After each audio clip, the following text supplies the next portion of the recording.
got punched just earlier today. And again, we have a team, that includes the architect, a representative from Dominium, and then a representative from Perrick, the contractor on the job. And they go through and look at all of the various components of the building and make sure that they meet our standards. And Paul's got kind of a tablet in his hand, so we've tried to kind of up our game technologically here, and maybe you can just describe a little bit of kind of how that process works with you guys. Sure. There's basically an app for the iPad called PlanGrid, and Perrick actually had this app, and we put it on our iPads, and it allows us to go through and pick categories like cabinets, like for example the doors on those cabinets behind you were touching, so we would make a note of that. So every unit paint touch-up, base, caulking, mechanical issues. There's basically all kinds of categories that you can choose from. So Paul, is it fair to say that all 282 units, they all have different types of floor plans? Every single one of them is, already input into the computer. So yes.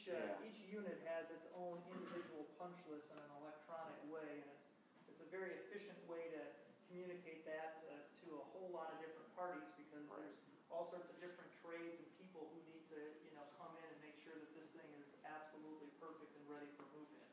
And these guys have they uphold the standards, and we think that they do it in the most efficient manner possible. And the way it starts, when you do the plan grid, you'll see the different pages of the floors of the blueprints. And I'm just going to pull up the one here. Okay, I'll go through and do a pre-punch. As you can see, like what Paul had on there, there would be a pre-punch list for all the subs to go through it. It would be downloaded and sent by email. And subs mean subcontractors. Subcontractors. Yep. And then also a hard copy to give to them, and it's all electronic. So they'll come in and do the pre-punch, the items I have on there. Then when they come in, it'll go hopefully minimize from this to minimize that to nothing as we progress. And so what Tony is talking about, so Tony works with Perrick, they're the contractor on this job.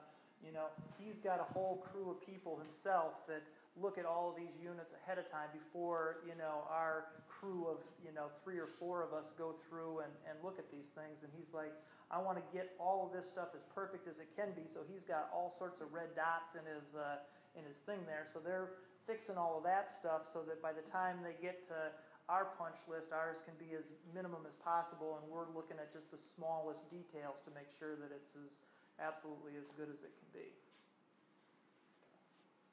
Correct. So what are some things that you're going to take a look at in here? In here, for example, like say gaps in the base molding, between the base molding and the wall.